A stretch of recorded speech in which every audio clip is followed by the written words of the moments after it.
Oi, pessoal, bem-vindos à segunda temporada do The Black Box by Lilian, o podcast de todas as coisas digitais. E hoje eu estou aqui com o meu amigo e parceiro de negócios, agora que a gente vai entrar nisso, Daniel. Oi, Daniel, tudo bem? Oi, Li, tudo bem? Obrigado pelo convite. Imagina, que é isso. E hoje a gente vai falar de liderança em tempos digitais, porque o Daniel, para mim, é a pessoa que eu pergunto coisas de RH, psicologia positiva e tal. Então, antes da gente começar, eu queria que você se apresentasse. Maravilha, maravilha. Bom, é sempre uma pergunta interessante de como a gente se apresentar. Então, eu vou pelo lado mais formal, mas ao longo da conversa a gente vai falando um pouco mais de outras coisas, né? O lado formal, assim, eu fiz administração aí no Brasil, aí na USP. Comecei já muito jovem uma carreira corporativa, principalmente com marketing, numa empresa de saúde, setor de saúde, e passei muitos anos em marketing, depois vim para vendas, e lá sei lá, uns 15 anos atrás, eu tive essa curiosidade de querer dar aula, e foi aí que eu conheci a Lilian. A gente se conheceu porque ela estava como coordenadora de uma instituição de ensino, e eu acabei dando algumas aulas lá no início, e depois acabei ficando vários anos até. E a gente manteve contato ao longo dos anos, até que em 2016 eu mudei para cá, para os Estados Unidos. Eu moro em Nova Jersey. Eu vim com a mesma empresa que eu já trabalhava no Brasil. E então o tempo voa, já vão fazer 7 anos aí. Mas é muito legal retomar o contato contigo, ver todo o progresso que você tem feito e, e esse tema que você tem abraçado aí do marketing digital e muito além disso, porque eu não sei, a gente vai falar disso, mas uma sensação que eu tenho é que as coisas estão evoluindo tão rápido, né? Que quando eu olho para trás, as coisas que eu aprendi na faculdade de administração, a, eu me formei em 2005, então está falando de 18 anos atrás, nossa, já está tão desatualizado, né?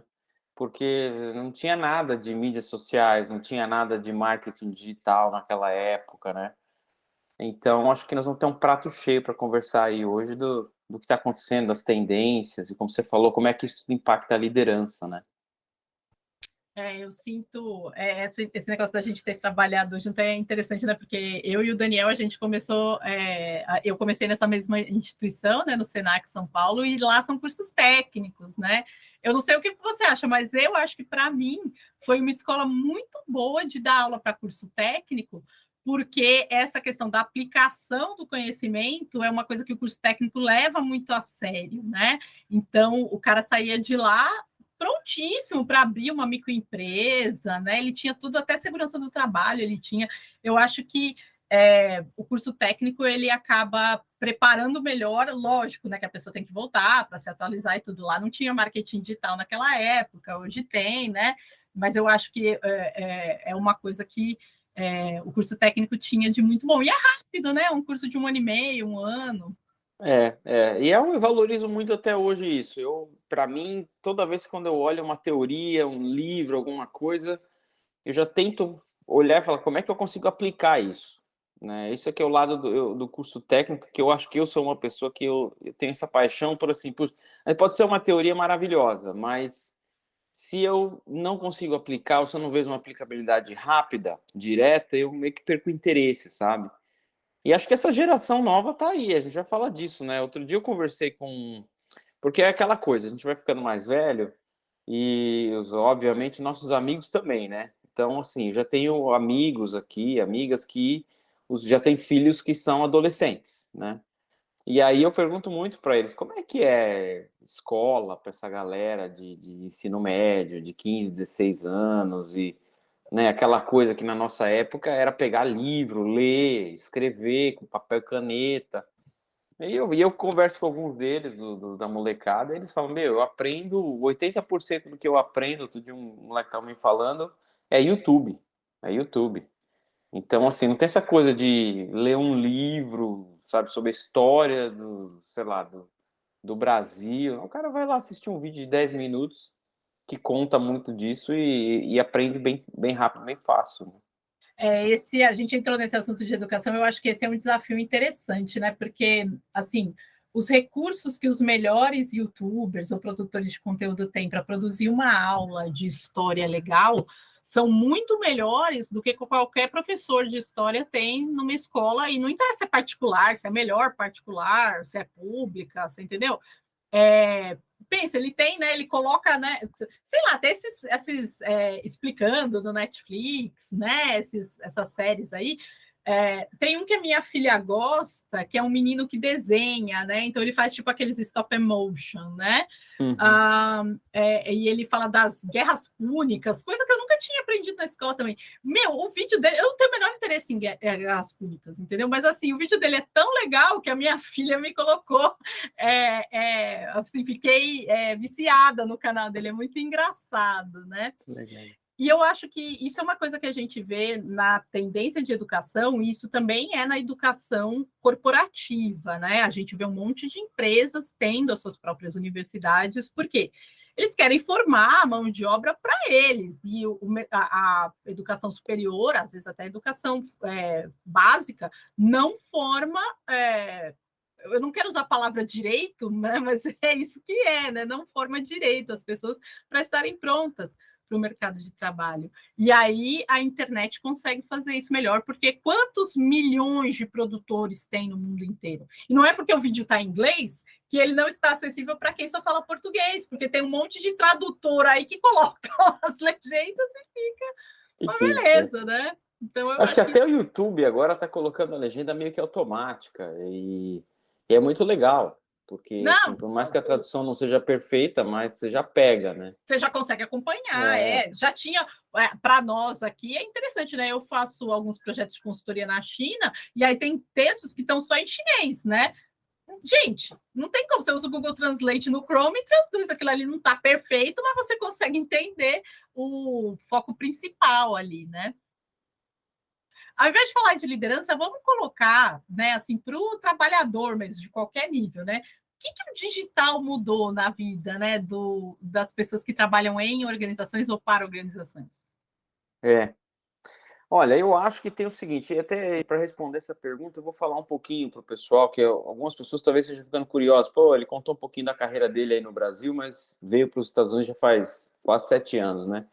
Então, assim, quando eu vim para cá, eu fiquei 2 anos. Esse tempo todo eu estou na mesma empresa, mas eu passei os 2 primeiros anos numa área global, que embora o escritório e tal fosse sediado aqui, a gente trabalhava com o mundo inteiro, então era bem legal e o digital ajudava, porque a gente tinha essas calls, a gente tinha reunião de Zoom, às vezes com, né, o pessoal da China, o pessoal do Japão, o resto do mundo. É só combinar o horário e fazer, é muito mais fácil. Não tem só aquela coisa de ter que entrar no avião e atravessar o oceano, né? Mas depois de 2 anos, eu vim para a operação americana mesmo, que era o que eu queria fazer, porque até para você poder estabelecer uma carreira aqui nos Estados Unidos, você tem que ter experiência no mercado americano, né? E então eu trabalhei um pouco em marketing, 2, 3 anos em marketing, e agora de 2 anos para cá eu estou em vendas. E então eu lidero uma equipe de 50 pessoas, que é muito legal, porque são todos americanos, né? Alguns descendentes e tal, de outros locais do mundo, mas nasceram aqui. Então tem um aspecto cultural diferente, que a gente pode falar um pouco mais, mas eu acho que tem muita coisa em comum para responder a tua pergunta, porque, olha, eu acho que uma das primeiras coisas que mudou é a nossa atenção, né? A gente tem essa limitação de atenção que é natural do ser humano. Quer dizer, não adianta querer fazer aquela coisa do multitask que às vezes o pessoal gosta aí, acha legal. Ah, eu faço 3 coisas ao mesmo tempo, né? Eu, particularmente, na minha experiência, tanto olhando para a minha performance quanto para a performance de outras pessoas que fazem isso, eu acho que a performance cai. Porque você acaba fazendo 3 coisas ao mesmo tempo, você muitas vezes não faz direito nenhuma das 3, né? E eu acho que o digital é um problema em relação a isso. Se a gente não criar uma rotina para você saber lidar com isso, é um problema, porque, por exemplo, igual aqui, antes de começar a gravar, a gente colocou nossos celulares no silenciador, né? Mas, além disso, ainda tem, por exemplo, aqueles pop-ups que aparecem da notificação, né? Então, assim, é uma coisa complicada, porque Eu a gente vai falar desabilito mais, tudo, né? porque senão eu disperso, entendeu? Eu Dispersa, desabilito né? tudo. E as Mas como a redes... gente estava falando nos bastidores, eu tenho uma vantagem que o trabalhador, período integral de companhias não tem, né? Então, assim, como eu trabalho, eu dou aula, né? E tenho a minha vida de consultora e tal, no qual a empresa é minha mesmo, né? Então, aí eu bloqueio tudo, a agenda está bloqueada, e naquele momento, quem trabalha comigo sabe, e o cliente, né, de consultoria, de mentoria e tal, ele está esperando que eu responda para ele em 2 minutos. A gente não é médico, eu sempre falo isso para cliente, para companheiro de trabalho. Isso aqui não é medicina, ninguém vai morrer se eu demorar 1 hora, 2 horas para te responder. Não tem nada que eu precise responder em uma coisa tão rápida, né? Assim, então eu preciso de foco. Pensa, e não é só porque eu trabalho com planilha, análise de dados, todo mundo precisa de foco para o seu trabalho, né? E eu Todo acho que, mundo. mas nós dois somos de uma geração que cresceu num mundo sem internet. A gente se lembra do mundo pré-internet e os nossos anos formativos foram feitos totalmente sem internet, né? Uhum. Tem gente que não consegue, a minha filha, sua filha, por exemplo, não deve nem imaginar o que é um mundo sem internet. A minha filha a minha filha já tem 14 anos, ela faz umas perguntas assim, como que você fazia? Ué, do mesmo jeito que faz hoje, só que mais devagar, com um pouquinho mais de dificuldade, mas fazia, né? Fazia, a gente passava na biblioteca, pegava uns livros, levava para casa, abria, lia, ia naquela página certa, tinha a famosa enciclopédia Barça, que é uma coisa que já está denunciando a nossa idade, o quanto velho nós somos, Deixa para mas lá, dava para a deixa gente para se lá. virar, deixa para lá, vamos pular essa parte, mas enfim, dava para se virar. Eu acho que tem um lado, então, que afeta muito o trabalho, e eu estou falando, gente, de pessoas aqui, tá, que são profissionais experientes. Vocês terem uma ideia, a média de idade da minha equipe é 45, 50 anos, tá? Mas, então são pessoas que têm anos de carreira e tal, têm uma responsabilidade em relação ao trabalho, mas muitas vezes eu percebo, se você não tiver essa disciplina para organizar a tua vida digital, isso vai te atrapalhar mais do que ajudar. Então, uma dica aí, porque a gente vai falar de coisas bem práticas também, para pensar um pouquinho nisso, assim, como é que a sua vida digital está organizada, né? E aí você pode começar com notificações, né? Poxa, todos os aplicativos no teu celular têm notificações, né? Quer dizer, aí não há quem aguente a distração, né? Ok, então assim, o que que eu posso tirar a notificação total, o que que eu posso deixar uma notificação parcial, né? Vou dar para vocês o meu exemplo, né? A única notificação que eu tenho mesmo na tela principal do celular é a notificação de mensagem de texto. É a única, tá? Por quê? Porque aqui nos Estados Unidos o pessoal usa muito mais mensagem de texto do que o WhatsApp. Porque mensagem de texto aqui é gratuita. Não importa o plano que você tenha, qualquer plano é sempre gratuito, sempre, não importa o horário e tudo mais. Então o pessoal tem muito costume de usar mensagem de Pessoal texto. brasileiro aqui que nem sabe o que é mensagem de texto. Eu não sei se você não deve lembrar porque você já estava aí nos Estados Unidos, mas teve uns 4 anos atrás, 3 anos atrás, o WhatsApp, Facebook, Instagram caíram, né? E aqui no Brasil é assim, mensagem é por ali, ou é no direct do Instagram, ou é no Messenger do Facebook, mas 90 e tantos por cento é pelo WhatsApp mesmo. Ou seja, caiu o WhatsApp, caiu o mundo. O brasileiro não se fala, né? Parou o Parou. país. Aí, nesse dia, quando caiu, eu tinha certeza. Eu fui lá no Google Tendências para ver, sabe, o pico de busca de termo, e eu tinha certeza que ia dar esse termo. Como mandar um SMS? Porque assim, a minha Total. filha já estava com, sei lá, 11, 12, eu falei assim, não, vem aqui, ela, isso aqui é mensagem? Mas por que não usa o WhatsApp? Porque aí eu tive que explicar o que era um SMS, que tinha teclado, que a gente tinha que ficar teclando a tecla 2, por exemplo, A, B, C, se eu quisesse um C, tinha que clicar 1, 2, 3 vezes para aparecer o C, entendeu? É, Olha a idade entregando. a idade vai entregando a idade. E a gente, pessoal, a gente é de uma época que a mensagem de texto era só texto mesmo. Agora já é áudio, você também pode mandar um áudio, né?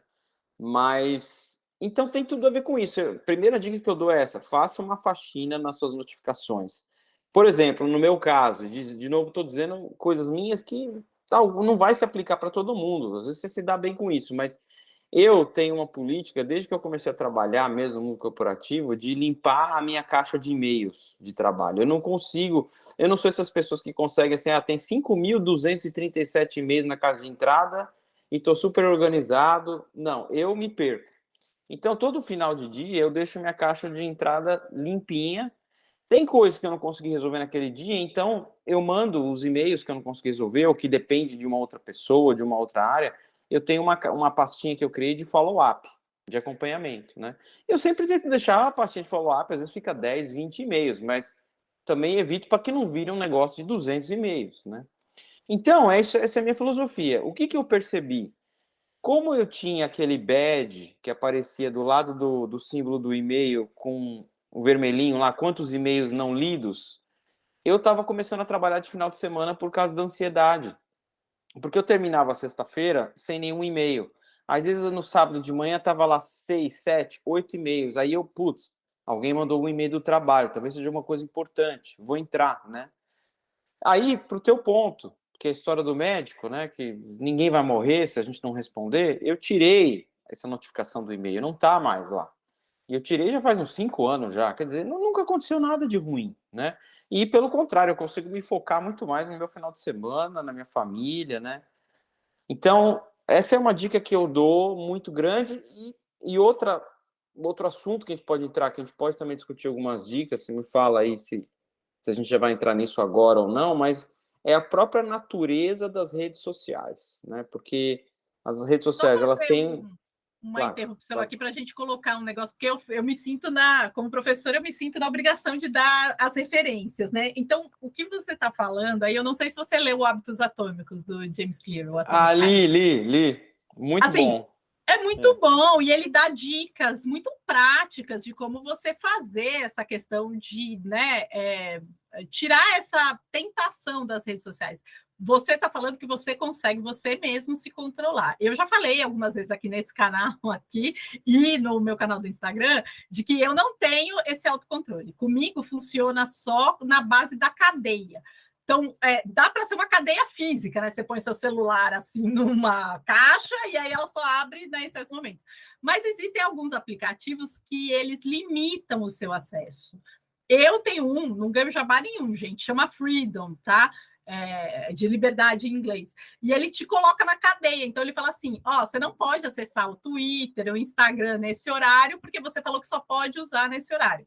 Ou você pode dar um limite por dia. Se você se controla, eu não me controlo. Se você se controla, você fala assim: não, eu quero usar no máximo 1 hora por dia. Quando deu 1 hora, pronto.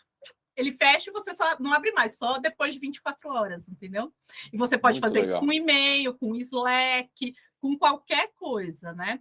Tem um outro que aí depois a gente pode fazer ou nas suas conversas significativas ou aqui no canal mesmo, que eu estou para ler esse ano. A gente pode fazer um clube do livro que chama Minimalismo Digital, né? Ah, legal. É muito legal, me foi muito bem indicado, dizendo assim: a gente entra, você vai falar daqui a pouco das redes sociais, mas assim, eu não sei se você conhece esse termo de psicologia, chama estímulo supernormal. Ah, não. O estímulo supernormal é um estímulo que não existe na natureza, mas que o animal acha atraente. Vou te dar um exemplo. Isso quem descobriu foi o Lorenz, lá ele era um etólogo, zoólogo, enfim. Uma galinha, um pato, eles são hardwired, né? Eles têm na cabeça deles, no cérebro deles, que eles têm que chocar ovo, certo? Aí ele pensou assim: o que faria se eu colocasse um ovo gigante, né? Para essa galinha, para esse pato? Ele acha aquilo a coisa mais atraente do mundo e vai lá ficar chocando aquele ovão, entendeu? Isso para a gente, nós conseguimos mudar a natureza e criamos coisas fora da natureza que são estímulos supernormais para nós. Por exemplo, açúcar. Açúcar não é uma coisa que existe na natureza. A gente refina açúcar da cana-de-açúcar, da beterraba e tal, e cria alguns alimentos que são o que a gente chama de ultraprocessado, que são estímulos super normais para o nosso paladar. A gente não consegue, quer dizer, tem gente que consegue parar de comer. Eu, Lilian, não consigo, tá? Eu preciso assim, não compra, porque senão eu não me controlo. No digital é a mesma coisa, né? Para mim, as redes sociais são estímulos supernormais e a internet é estímulo supernormal, porque tem sempre alguma coisa acontecendo. né? E nós dois, que vivemos no mundo pré-internet, mas, por exemplo, nossos avós, nossos bisavós, viveram no mundo onde não tinha televisão, onde não tinha rádio fácil. O mundo não é cheio desses acontecimentos o tempo inteiro. A gente passava... Você lembra de pôr a cadeira na rua e ficar vendo o tempo passar? A gente ficava assim, né, nos anos 80. Hoje não, você clica ali, você vai ver um monte de coisa acontecendo, é escândalo para tudo quanto é lado, o tempo todo alguma coisa está acontecendo. E isso deixa a gente viciado, a gente fica, o que está acontecendo? O que está acontecendo? E liga de novo. Então, o minimalismo digital, ele fala um pouquinho disso, eu acho que era um bom tema para Clube do Livro. Mas fala aí das redes sociais. Muito legal. É muito legal, eu vou dar uma olhada nesse livro, e tem tudo a ver com que eu ia falar, que assim, até uma referência para vocês antes de dar os detalhes. Netflix, tá? Assistam um documentário chamado Dilema das Redes, que é um documentário feito por pessoas que foram engenheiros do Facebook, engenheiros do YouTube, pessoas que trabalharam no Instagram, tá? Trabalharam em todas essas redes sociais, Twitter, agora tem o TikTok também. E essas pessoas criaram muitas das características de coisas que a gente usa hoje, tá? Então, por exemplo, o cara que criou o botão do like no Facebook tá lá, né? O cara que criou o botão do coraçãozinho no Instagram tá lá nesse documentário, né? E eles decidiram sair e criar um outro movimento que é do uso consciente das mídias sociais. Tem tudo a ver com o que você estava falando. Por causa disso mesmo, quer dizer, todo aplicativo tem um algoritmo, né? E os algoritmos, até hoje, eu acho que isso vai mudar, porque já está começando a mudar na Europa, e nessas coisas a Europa está até à frente dos Estados Unidos, mas aqui também já tem propostas do Congresso americano para obrigar as empresas a deixar o algoritmo público, né? O que significa isso? É que as empresas vão ter que mostrar quais são os critérios que fazem com que vocês vejam as coisas, que todos nós vejam as coisas na nossa timeline, né? E aí vai mostrar esse lado sujo, que é exatamente o que você falou, que eles estão usando essa psicologia que, na minha opinião, acaba trazendo o pior do ser humano para deixar as pessoas grudadas na tela, né? Porque quanto mais tempo você fica grudado, vamos supor, no Instagram, mais o Instagram vai falar para os anunciantes, olha, os usuários estão ficando, sei lá, 4 horas por dia na minha plataforma, então todo mundo tem que trazer anúncio para mim, né? Então, a lógica deles é, fique mais tempo na minha plataforma, que aí eu vou vender mais anúncio e vou ganhar mais dinheiro, né? Então, o documentário vai falar de tudo isso e vai falar do quanto isso afeta a gente como adulto, a nossa saúde mental, a nossa saúde emocional. Já tem estudos que mostram isso. E principalmente vocês que estão aqui com a gente, que têm filhos, tá? O impacto nas crianças e nos adolescentes é devastador. Devastador. Já tem publicações sobre isso. Então, assim, assistam esse documentário e tem coisas para a gente fazer, para a gente se proteger? Tem, tá? Tem. Por exemplo, até o conceito aqui dos Estados Unidos, que eu acho que às vezes os Estados Unidos, ele é o segredo do sucesso do país, mas também tem um lado ruim, é a história do capitalismo selvagem, né? O capitalismo que, assim, o governo, ele regula muito pouco as empresas aqui, não tem muita regulação, né?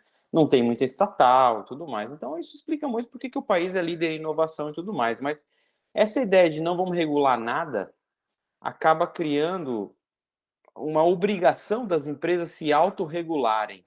E aí é algo difícil, porque as empresas estão com medo de se regularem, e tem empresa até jogando um discurso meio que para melar a conversa, né, para atrapalhar a conversa. Por exemplo, o Mark Zuckerberg, que é o fundador do Facebook e que é dono do Instagram, dono do WhatsApp também, ele tem ido aqui no Congresso americano e falado assim, não, a gente não pode ter nenhuma regulamentação do governo, porque senão vai ser censura, né? E é um discurso que está melando a conversa, porque aí muita gente acredita e fala, é verdade, não pode. Mas, espera aí, tem outros tipos de regulamentação, né? Por exemplo, a indústria do cigarro é regulamentada, né? E nem por isso as pessoas são proibidas de fumar. Quem quiser fumar, que fume, né? Acho que teve essa mesma conversa quando a gente passou por isso do cinto de segurança, né? Exatamente. Ah, mas está afetando a minha liberdade individual e tudo mais. Ok, mas assim, é um impacto. Se você não usar cinto de segurança, não somente você pode ter um acidente sério, você pode acabar afetando a vida de outras pessoas, né? A indústria do álcool também, quer dizer, é regulamentado, mas não é proibido, né? Você pode tomar álcool agora, já não Existe tem uma mais... diferença, né? Existe uma diferença, já não tem mais como tinha na nossa época, propaganda de cerveja na televisão em horário que criança está assistindo e tudo mais. As mídias sociais hoje, elas estão uma terra meio que de ninguém, é um velho oeste, porque é um mercado muito novo, né? Mas olhem para isso, porque, voltando para o seu ponto, tá? Olha como eles usam essa psicologia e façam esse teste. Você já deve ter percebido, mas você que está ainda curioso, não, talvez não exista um algoritmo, ou talvez isso aí seja a teoria da conspiração, né? Que hoje em dia tudo é teoria da conspiração. Faz o seguinte teste, tá? Entra no seu aplicativo favorito aí e pega qualquer assunto. Vamos colocar aí skate, tá? Vamos supor que você gosta de skate. Digita lá skate, vídeos de skate, assiste uns 5 minutos de um videozinho de skate. Mesmo que você não goste, eu te garanto que vai começar a aparecer na sua timeline coisas sobre skate, tá? Por causa disso, eles vão olhar o que você gosta e vão te oferecer mais daquilo. Só que o oferecer mais daquilo não necessariamente vai ser o conteúdo de qualidade, é o que você estava falando, porque o que vem junto com essa lógica é que eu tenho que dar, eu como algoritmo, eu tenho que dar o que a pessoa gosta, então se a pessoa gosta de skate, vai ter notícias sobre skate, mas eu também tenho que dar as polêmicas, né? As fofocas, né? As discussões extremistas, né? E que acaba virando muitas vezes fake news, né? Então eu vou dar o meu exemplo. O meu esporte favorito, já desde criança, de assistir e tudo mais, é a Fórmula 1, né? Nós fomos criados na época do Ayrton Senna e tudo mais. Então, você entra no meu YouTube, você entra no meu Instagram, sempre tem coisa de Fórmula 1, tá? Mas eu percebo que cada vez mais tem vindo coisas que não trazem o melhor lado do ser humano, trazem o pior lado do ser humano. Então é coisa do tipo assim, o piloto tal tá traindo o outro piloto com a mulher do fulano, sabe? É fofoquinha, né? E às vezes é Ah, fabricada a notícia, né? Só para gerar clique e tal, e não tem nada daquilo não tem nada acontecendo. daquilo. Então, façam uma limpeza, gente. Façam uma limpeza e façam uma higienização. É como eu acho que a gente tem que olhar para as redes sociais como se fosse o alimento que a gente ingere, né? Quer dizer, é gostoso comer um hambúrguer de vez em quando, uma pizza? Com certeza, né? Agora, você vai comer aquilo todo santo dia, você não vai viver muito, né? Então, façam essa reflexão, façam uma limpa. Por exemplo, comecem a seguir pessoas que agregam, né? Você fala, pô, essa pessoa traz um conteúdo legal, como, por exemplo, o podcast aqui, é uma coisa que agrega, é uma coisa que eu aprendo, né? Tem coisas maravilhosas nas redes sociais. Pô, hoje, se a gente quiser entrar aqui agora e fazer um curso gratuito em Harvard, que é uma das melhores universidades do mundo, a gente consegue, né? Coisa que na nossa geração era impossível, né? Tinha que ter Não, que é pagar, né? inacreditável isso. Você tem, e para quem fala inglês, assim, o limite é o tempo mesmo, né? Porque você consegue ver palestras do Feynman, né? Que é um físico super famoso, renomado e tal. Qualquer um, o maior especialista do mundo na sua área de interesse, você pega lá um negócio no YouTube, você vai ver várias deles, né? Mas eu queria puxar um pouquinho o assunto, porque a gente estava falando nos bastidores antes, que é a questão de como a internet mudou para melhor a ação conjunta de trabalhadores, né? Então, a gente estava conversando, acho que 15 dias atrás, uma semana atrás, enfim, sobre as redes sociais e o mundo digital, principalmente acelerado pela pandemia, né? Deixou a gente fazer essa questão de trabalho remoto. E aí, hoje, a gente estava falando, tinha aplicativo de videoconferência, tinha Skype e tal, mas não era o que é o Zoom, o Meet, o Webex ou qualquer outro, Slack que a gente tem hoje, né? Hoje, assim, é fenomenal o que a gente pode fazer, né? E aí isso tirou um pouco da necessidade das empresas, né? As empresas ainda querem isso, mas a gente, como trabalhador, não vê a necessidade de você ficar 8 horas por dia aqui ligado no computador. Eu faço as minhas tarefas aqui, né? E a gente vê, e eu estava contando isso para o Daniel quando a gente conversou antes do podcast, da questão do Reddit, né? Que é uma rede social que aqui no Brasil as pessoas não usam muito, mas aí nos Estados Unidos todo mundo usa, né? E tem uma subreddit, né? Que é como se fosse um fórum lá chamado anti-work, anti-trabalho, onde as pessoas colocam por exemplo, uma das coisas que essa subreddit trouxe, não só para o mercado americano, mas para o mundo inteiro, é uma quase que exigência das empresas postarem a faixa salarial de uma vaga, né? Porque antes isso era opaco, como você estava falando dos algoritmos. Os algoritmos hoje eles são opacos e a gente quer que eles sejam transparentes, abertos. Antes, o salário ele era opaco. Você ia fazer uma entrevista, parecia que era a gente da CIA que estava contratando. Empresa confidencial, cargo confidencial, salário confidencial, horário de trabalho confidencial. Meu canso, gente, você está contratando espião, né? James Bond, né? E aí agora as pessoas exigem, né? Tanto que hoje a pessoa posta uma vaga, a primeira coisa que aparece não tem a faixa, qual que é a faixa salarial? Olha, coloca esse negócio aí, porque as pessoas começaram a demandar. Por que isso? Mesmo que a vaga não poste, você pode achar uma pessoa na internet em 1 segundo e perguntar quanto que a sua empresa paga. E isso é permitido por lei, qualquer legislação trabalhista do mundo, inclusive a americana, que é uma das mais liberais, né? Diz que você tem a liberdade de discutir seu salário. Então, você pergunta para o Daniel, ele pode decidir não falar, mas o empregador dele não pode mandar ele embora se ele discutir o salário dele. E teve um movimento de várias pessoas importantes no LinkedIn, no Facebook e tal, colocando seu salário, falando assim, eu sou VP do não sei o que lá da Amazon, meu salário é tanto, meu bônus é tanto, para quê? Para evitar gender pay gap, né, da questão de mulheres receberem menos, ou pessoas, né, de cor, negros, hispânicos aí nos Estados Unidos e tal. E aí, como é que você está vendo essa questão aí das redes sociais impactando para o bem dos trabalhadores? Pro bem. Isso é legal trazer. Isso é uma coisa que eu falo para vocês, voltando só um pouquinho para o documentário, eu tenho essa crítica em relação ao documentário, o Dilema das Redes, que é um documentário de crítica, tá? O documentário não vai falar do lado bom das redes. Eu acho que essa tua provocação é muito importante, que tem muita coisa boa, imagina. Gente, antigamente a quantidade de viagem que tinha que fazer, de entrar num avião, de ficar horas e horas e horas ali para chegar numa reunião, era enorme. Hoje em dia a gente aprendeu, né, a usar o Zoom, aprendeu a usar outras plataformas, isso facilita muito. Então, eu também acho que o lado da transparência, quando você está falando de salário, de cargo, de benefício, tem muito a ver com a vinda forte das mídias sociais da internet. Aqui tem um outro aplicativo, não sei se tem aí, que o pessoal usa bastante para avaliar não só salário, mas a cultura da empresa, ambiente de trabalho e tudo mais, que é o Glassdoor, né? Tem aqui também. É bem forte aqui e tal, e é super legal, porque imagina, antigamente eu recebi uma oferta daquela empresa, como é que eu faço? Eu não conheço ninguém lá. Como é que eu faço para saber se é um lugar legal de trabalhar ou não, né? Então, você tem o Glassdoor, que tem ali relatos de funcionários, ex-funcionários e tudo mais. Então, eu acho que melhorou muito.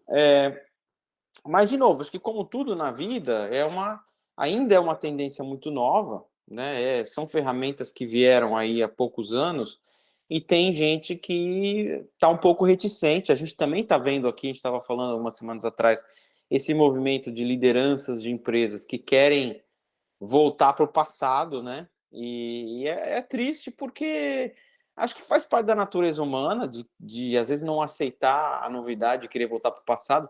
Todos nós acho que aprendemos na escola lá o movimento, né, de querer quebrar as máquinas, né? Quando as máquinas começaram a surgir na Revolução Industrial, as pessoas, oh meu Deus, as máquinas vão tirar o trabalho da gente e invadir a fábrica e quebrar tudo, né?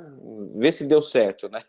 As máquinas estão aí. Aconteceu isso também com o Uber, lembra? Quando o Uber chegou, e não foi só no Brasil, foi quando o Uber chegou em qualquer cidade, né? Com os taxistas brigando, assim, um batendo no outro. Aqui teve caso de um bater no outro fisicamente, né? Então, e aí o pessoal do táxi falando, tem que proibir o Uber e tal, e assim, não tem como. Não tem como proibir uma coisa dessa, né? Porque é algo que eu acho que tem estudos já mostrando qual foi o impacto do Uber na questão de mobilidade urbana, porque a gente lembra de uma época no qual a gente, aqui em São Paulo, tem rodízio ainda, né? Você tinha que ter 2 carros, né? Porque se você morar longe, né? Não tem como você... E o transporte público era ruim, né? Ainda não é essa beleza, mas com o Uber, eu, por exemplo, que morava perto do trem, eu pegar ônibus e trem e metrô era chato, mas se eu pegar um Uber 5 minutinhos até a estação de trem e depois vai para o centro de trem e metrô, olha o impacto impacto que isso teve na mobilidade, as pessoas chegando mais rápido em casa, né, fazendo as coisas de uma forma melhor, pô, foi uma Com mudança muito certeza. boa. E eu acho que as empresas têm que acordar para isso, né? Assim, a maioria das empresas grandes aqui está exigindo o retorno para o escritório 3 dias na semana, né? E eu ainda acho que é muito, tá? Eu acho que o ideal seria 1 ou 2 dias, né? Ou até mais flexibilidade, que é uma coisa que eu não vi, pelo menos na área onde eu trabalho, que é o setor de saúde, de falar assim, olha, vamos vir para o escritório 5 dias no mês, tá? Ou 6 dias no mês. Mas você pode decidir, tá? Qual semana e tudo mais, né? Não vejo essa flexibilidade ainda. E é uma coisa que está afetando retenção de talentos, porque tem muita gente que está indo embora, porque aí você olha para a empresa concorrente. Isso tem acontecido com todo mundo aqui, inclusive comigo. Às vezes eu comecei a reparar, quando começou a pandemia, depois o retorno da pandemia, e agora essa história de trabalho remoto, já vem na vaga, já vem no título do e-mail assim, 100% remoto, né? E depois a descrição do cargo, né? Então, é triste porque você acaba perdendo talentos e também os escritórios, você pode trazer perspectiva aí do Brasil, não sei se esse conceito pegou muito no Brasil, mas aqui, para piorar, um conceito que pegou muito, antes até da pandemia, foi a história do flex space, dos escritórios. Então, não tem mais aquela coisa de você vir para o seu escritório, que você tem uma mesa tua, que você tem um escritório teu, que você fecha a Você porta, tem que não tem. carregar o escritório na mala todo dia, indo e voltando, né? Isso pegou aí no Brasil, não? As empresas estão Algumas adotando isso também? empresas mais modernosas pegou, né? Mas assim, o normal mesmo é você ter uma baia, ou pelo menos uma mesa designada lá, né, para você É. trabalhar. Porque Mas o que afeta, né? Porque eu assim, acho você que vai voltar. assim, Essa coisa de desculpa, voltar, essa coisa de você ter que voltar para o escritório. E além disso, muitas vezes contra a sua vontade. E além disso, você chega lá e você não tem um local seu. Às vezes você fala assim, tá, eu estou no escritório agora, dirigi 2 horas para chegar aqui, estou cheio de conference call, que são aonde? São no Zoom, né? E eu também não posso fazer aqui nesse lugar porque as pessoas vão começar a olhar feio para mim porque eu estou falando no meio do lado delas. Então é uma miopia terrível, né? Eu, assim, acho que a gente já falou disso nos bastidores, mas vamos falar aqui, né? Tudo isso tem a ver com a questão de status e poder, né? Conforme o desenvolvimento do capitalismo e tal, né? Antes as pessoas elas eram reconhecidas por quem elas eram no grupo social, e a maior representatividade disso, tanto aqui quanto nos Estados Unidos, era a igreja, né? Aqui a igreja católica e a igreja evangélica, né? Mas enfim, de qualquer forma era a igreja, né? E aí quem que você era ali era o que representava você. Veio pós-guerra, e aí você é a Lilian da empresa tal, o Daniel da empresa tal, entendeu? E aquilo virou a sua. E quando você entra, né? Veja, você atinge o cargo de gerente, diretor, presidente, todo mundo olha para você, você tem a maior sala, você tem o maior carro, você tem o maior telefone, você tem tudo maior, né? No digital, todos esses símbolos de status caíram. E aí, para mim, Lilian, esse é a grande resistência. Essa em primeiro lugar. E em segundo lugar, a questão de supervisão e controle. Porque o cara perde, isso é uma coisa muito masculina, eu acho, tá? O cara perde a noção do que você está fazendo o tempo todo. E aí ele acha, como se fosse na época da escravidão, que ele está comprando o seu tempo e não o seu resultado, entendeu? Uhum. Isso para mim nunca fez sentido, e eu acho que para nenhum trabalhador faz sentido. Assim, cara, se você me contratou, sei lá, para fazer 10 rosquinhas por dia, se eu faço essas 10 rosquinhas em 2 minutos, em 2 horas, você quer as 10 rosquinhas, certo? Mas o cara ainda acha que ele tem que controlar o meu tempo, né? No mercado, aí só para falar a perspectiva do meu lado, no mercado de desenvolvedor, né, quem programa e tal, acabou. Ou você contrata 100% remoto, ou você esquece. Até porque os caras estão trabalhando para fora do Brasil, estão ganhando em dólar. Então, assim, ganhar em dólar aqui no Brasil, o cara está muito bem, né? E essa resistência está muito forte. Como que você vê isso aí? Na mesma linha. Eu acho que, assim, tem essa resistência de uma liderança que está míope. Está míope e estão vivendo ali naquela torre de marfim. Não viram que as coisas mudaram, né? E eu acho que, assim, não tem como voltar atrás na mudança. Então, o que vai acabar acontecendo é que a mudança vai vir por bem ou por mal, né? Então, assim, se você é um líder que está puxando todo mundo para voltar para o escritório, você vai começar a perder a tua equipe, as pessoas vão começar a ir embora da tua equipe, e eventualmente isso vai afetar o próprio líder, porque vai chegar uma hora que não vai ter como sustentar, né? É aquela velha história, todo líder, por mais alto que seja o cargo, tem um chefe, né? Nem que o chefe seja os acionistas, né? Então, se você tem, você pode ser o número um da empresa no mundo, uma empresa gigante, os acionistas são teu chefe. Os acionistas vão começar a ver e falar, meu, como é que tá o turnover aí, né?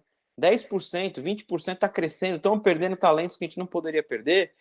O que está acontecendo? Vão querer entender, né? E aí, quem vai pagar esse pato, muitas vezes, é essa pessoa que está lá no alto querendo impor a coisa, né? Mas eu acho que, de uma certa maneira, também, isso é um pouco a natureza da humanidade. Se a gente for pensar nos grandes momentos da história, o ser humano é meio assim mesmo, não tem jeito, tem que mudar pelo sofrimento, né?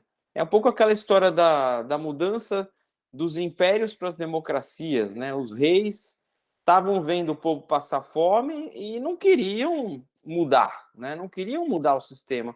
Acabaram tendo que mudar por bem ou por mal, né? Então, E não é que a gente, eu e você, a gente é muito né? iluminado, porque a gente também tem essa cegueira, só que para outras coisas, né? Uhum. Assim, nesse caso a gente está vendo, mas não é.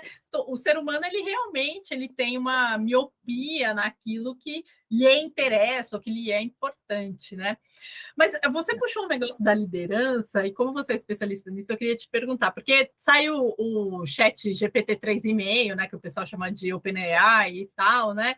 E a questão da inteligência artificial e dos algoritmos, pelo que eu conheço, ela pode tirar muito da necessidade desse middle management, né? Então, assim, o cara cuja função dele como líder é simplesmente ter o chicote lá e controlar o horário, essas coisas, eu não preciso do líder desse mais, porque no Slack, no Teams e tal, eu tenho essas estatísticas, entendeu?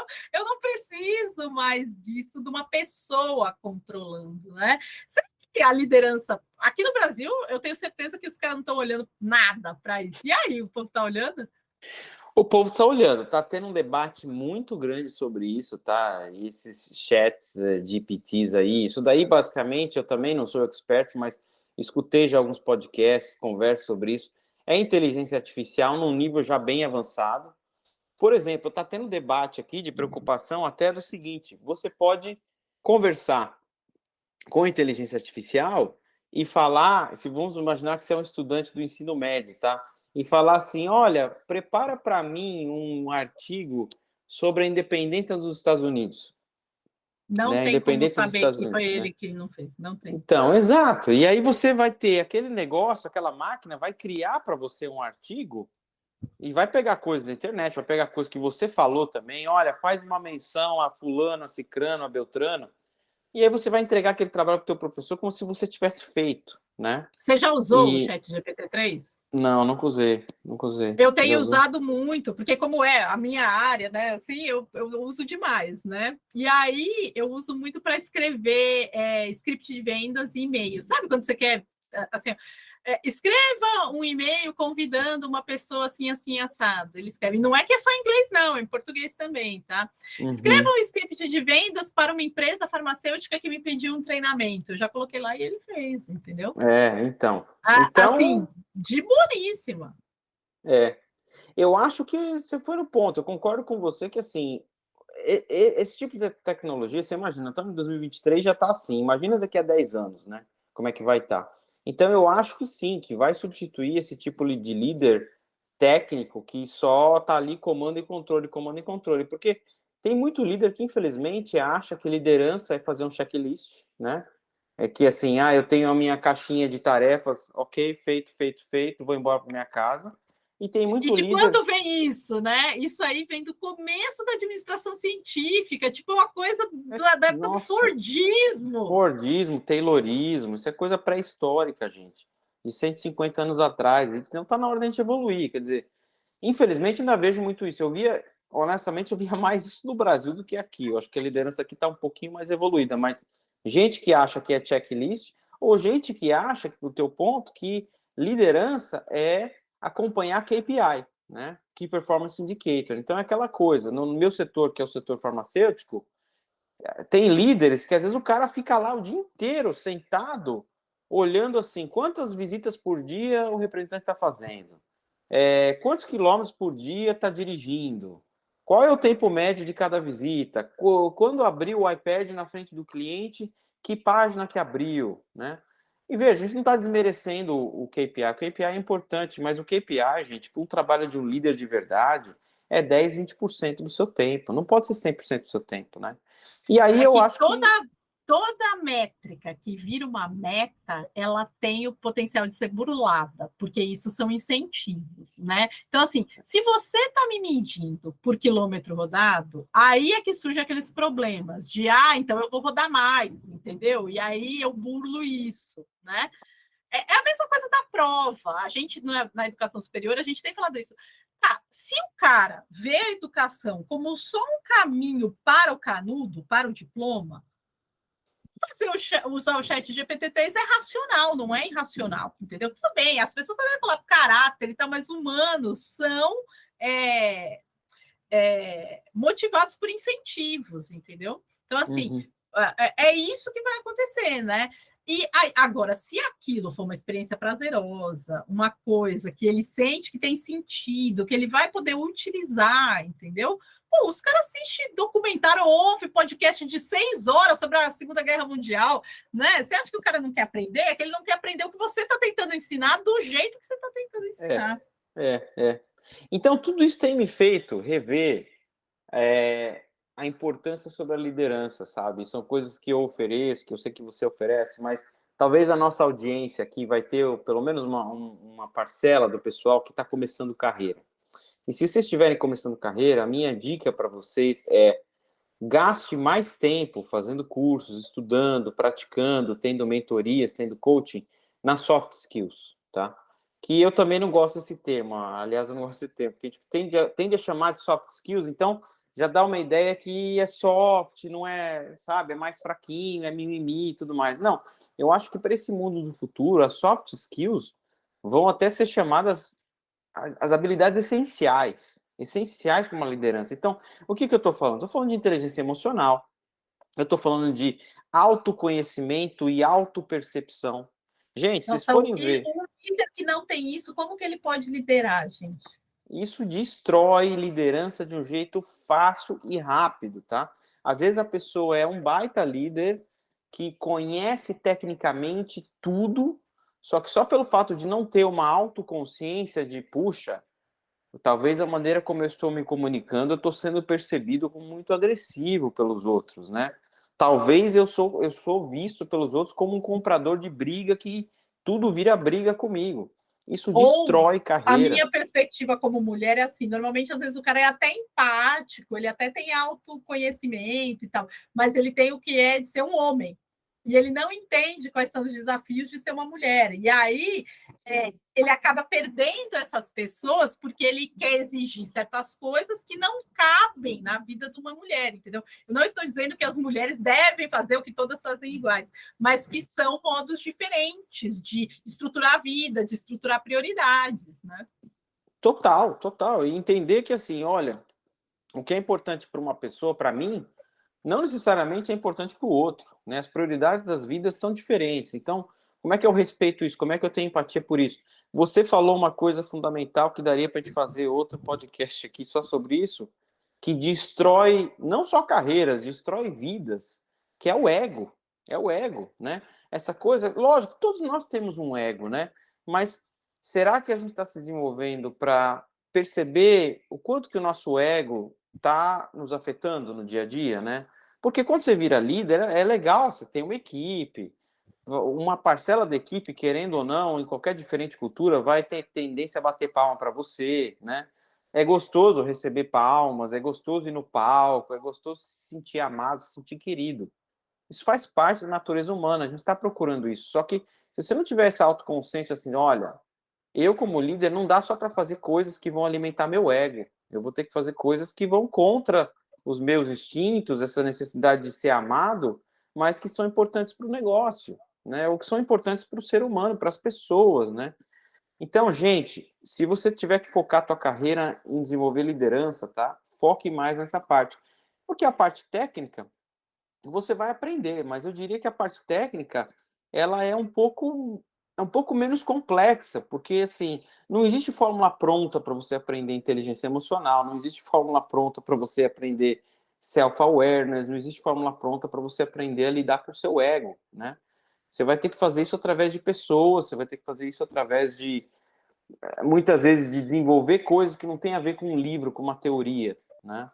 Então, assim, foquem nisso, isso é fundamental, viu? Para uma liderança de sucesso. Eu acho que isso aí que você colocou é muito, muito importante, né? E eu queria aqui fechar num tema. Eu vou te chamar mais vezes, Daniel, deu muita ideia aqui para a gente falar no podcast. Mas eu queria fechar com um negócio que a gente nem tinha combinado antes, mas que eu vejo essa conversa por aí, né? Porque o que acontece? Algumas empresas aí nos Estados Unidos tiraram o requirement, né? A exigência de nível superior. Né?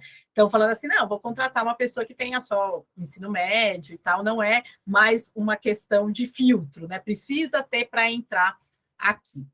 E existe um movimento anti-intelectual aí, aqui no mundo inteiro, de falar assim: a universidade é bobagem e tal, não sei o quê, não preciso fazer universidade.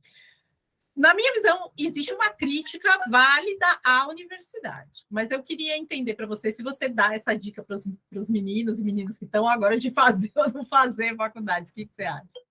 É uma grande pergunta e eu diria assim, eu não tenho todas as respostas, mas a minha visão eu ainda acho fundamental, tá? Eu ainda acho fundamental, porque a gente não está falando, principalmente aqui, não estamos falando de pós-graduação, tá? Não estamos falando de mestrado ou de MBA, não estamos falando de faculdade, de universidade, né? E eu acho que nesse mundo de hoje em dia é um elemento que tem que estar, né? Porque o mundo se tornou mais competitivo, o mercado de trabalho é mais competitivo, então é mais ou menos assim, tá? Se você chegasse nos anos 60, nos anos 70 e falasse, eu não vou fazer faculdade, você pode ver qualquer estatística aí, gente, entra no Google aí, vocês vão achar qual é o percentual de pessoas do mundo que fazia faculdade em 1960, tá? Então, se você não fizesse lá, ok, a competição não era tão pesada. Agora vai ver hoje, né? Pode ser que você consiga um emprego legal sem faculdade? Pode, mas eu acho que é mais difícil. É mais difícil você conseguir aquele cartão para abrir portas de entrevista e tudo mais. Agora, tendo dito isso, o que eu acho mais importante ainda não é só tomar a decisão, vou fazer a faculdade, é como você vai fazer a sua faculdade, o nível de dedicação, o nível de aprendizado, o nível de sinceridade e como você vai desenvolver todas essas outras habilidades que a faculdade não ensina, né? Por exemplo, o que nós estamos falando aqui das soft skills, né? Eu que fiz faculdade de administração, você basicamente aprende as teorias. Agora, eu não tive, talvez agora tenha mudado um pouco, mas nos meus 5 anos de faculdade de administração, eu não tive nenhuma matéria que fala assim, nossa, o cara, eu aprendi liderança na prática, né? Então você vai ter que Agora tem. combinar. Agora tem? Então, legal.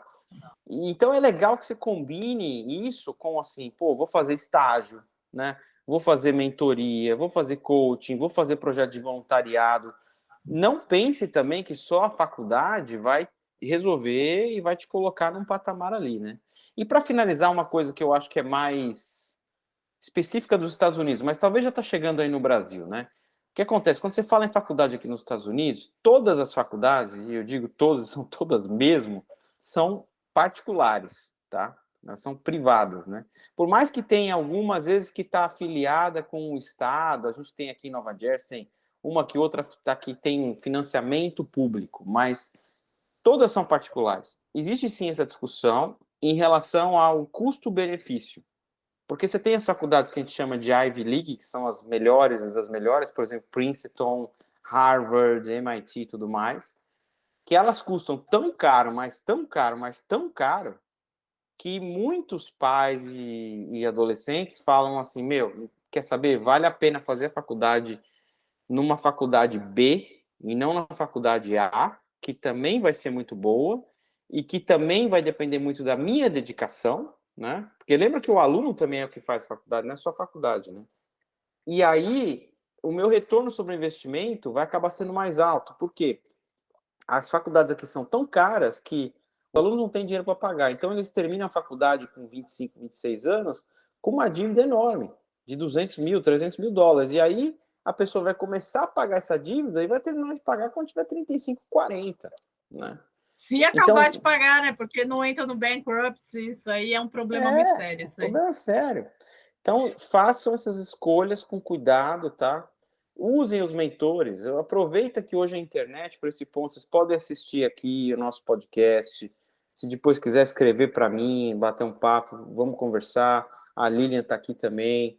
Vocês têm amigos, vocês têm colegas. Usem essas redes para aprender, porque isso foi uma coisa que eu senti que faltava na minha época. Assim, eu, até mesmo para decidir que faculdade que eu vou aplicar, nossa, foi muito difícil, porque não tinha muito essa ideia, eu vou falar com fulano, com ciclano, que pode me ajudar a me trazer uma perspectiva, né? Eu já escolhi, sendo da Baixaria, eu falei assim, qual que pagar mais? Onde eu vou? Um que eu não odeie, que pague mais. Era assim que eu escolhi. Estava falando para minha filha, na verdade, eu queria fazer educação física, mas eu falei, vixe, não vai dar muito certo isso aí não, né? Não vai dar para pagar as contas. Pagar as contas, Não vai. Hoje, já não. Hoje daria para fazer educação física e trabalhar com online, mentoria, personal trainer e tal. Mas naquela época não tinha, né? Mas muito boa a conversa, Daniel. E aí deixa o seu... A gente vai deixar, lógico, né? Na descrição do vídeo, na descrição do áudio do Spotify, mas deixa os seus contatos, porque você tem canal no YouTube, tem Instagram, LinkedIn. Tenho. Obrigado. Primeiro, obrigado pelo convite. É um prazer estar aqui com você. Ó, vocês conseguem me encontrar, então, no YouTube. É só digitar lá, youtube.com/, aí é meu nome, é Daniel D de dado Santos, tá? Você já entra lá, se inscreve, tem uma pancada de vídeo lá. Eu foco mais nessa área de liderança, desenvolvimento humano, tem psicologia positiva também, que você comentou. Eu no Twitter eu tenho participado razoavelmente, embora que o Twitter tá meio parecendo campo de guerra lá. Tá meio indefinido para que caminho que vai, mas enfim, vocês me encontram lá também, é @DanielSantos80. E eu não estou tão presente no Instagram, mas uma vez por semana, uma vez a cada quinzena eu apareço lá. Então é @DSantos1980, tá? Legal. Vai estar tudo aqui na descrição. A idade. Vai estar tudo aqui na descrição do vídeo. Muito obrigada. E aí, pessoal, mandem as pautas aí que vocês querem ver nessa segunda temporada. A gente já tem no próximo episódio falando da NRF 2023. Então, a gente vai trazer as novidades de lá. E eu espero os comentários de vocês para mim e para o Daniel. Muito obrigada e até a próxima.